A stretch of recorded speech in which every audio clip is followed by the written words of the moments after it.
concept qui existe aux États-Unis, tout simplement pour faire de l'argent dans l'immobilier. Vous êtes prêts?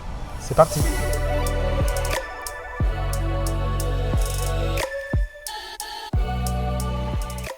Hello à tous les amis, c'est Julien Reynard d'Investir.us. Je suis ravi de vous retrouver aujourd'hui pour cette nouvelle vidéo. Je me filme en marchant, je suis dans la région du lac Pickwick, plus exactement dans la petite ville d'Ayuka, dans le Tishomingo County. Vous voyez les lumières derrière moi, on est en train de préparer les fêtes de fin d'année. Alors le premier concept qui existe aux États-Unis, c'est ce qu'on appelle le buy and hold. Donc littéralement ça veut dire j'achète et je garde. Et le buy and hold, tout simplement, détecter un actif, un bien immobilier qui aura l'opportunité d'avoir une valeur intrinsèque importante pour pouvoir le garder, mais également surtout un capital locatif très important, puisque le but c'est de générer du rendement locatif dans cette stratégie-là. Évidemment, il y a tout un tas de biens qui peuvent fonctionner. Ce qui ne va pas fonctionner généralement, c'est le terrain. Les terrains nus ne rapportent pas d'argent ou c'est très peu probable. En revanche, maisons individuelles, immeubles, biens commerciaux, là vous pouvez générer des revenus parfois très importants et parfois aussi sécuriser un revenu très intéressant. Ma catégorie de biens préférés dans cette section-là, dans cette stratégie-là, ça reste le multifamily, c'est-à-dire les biens immeubles. Acheter un petit immeuble, c'est vraiment ce que je privilégierais et surtout pour faire de la location long terme.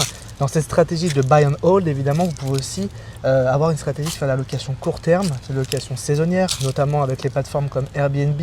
Moi, je privilégierais plus la location long terme en cette période pour avoir une sécurité sur ses revenus et pour utiliser un maximum le levier bancaire, puisqu'évidemment, c'est en quelque sorte ce qui va vous permettre de vous enrichir et de générer un cash flow positif tous les mois pour générer un revenu locatif. Je privilégie des immeubles de taille moyenne, c'est-à-dire des immeubles qui font entre 5 à 20 unités.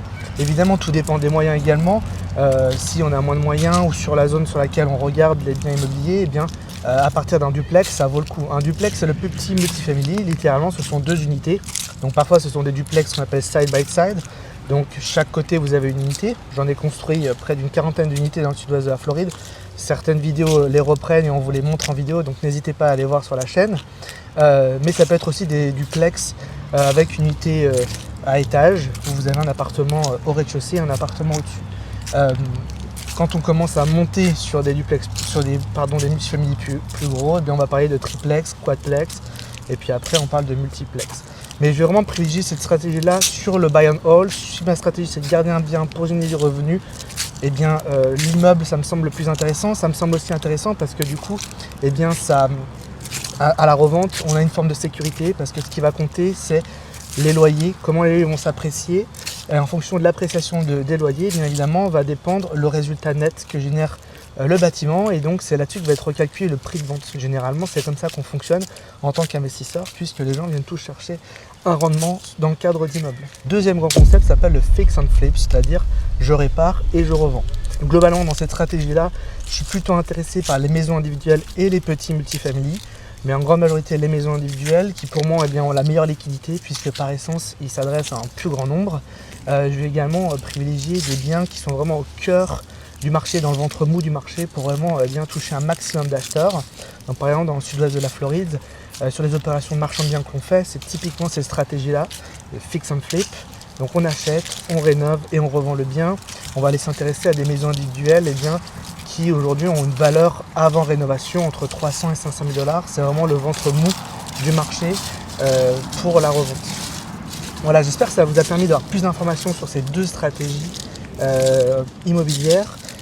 En tout cas, bien sûr, si vous voulez en savoir plus, aller plus loin et discuter stratégie immobilière et pourquoi pas faire une opération immobilière ensemble, une seule adresse, contact@investir.us. N'hésitez pas évidemment à vous abonner à notre chaîne, on fait des vidéos au moins une fois par semaine.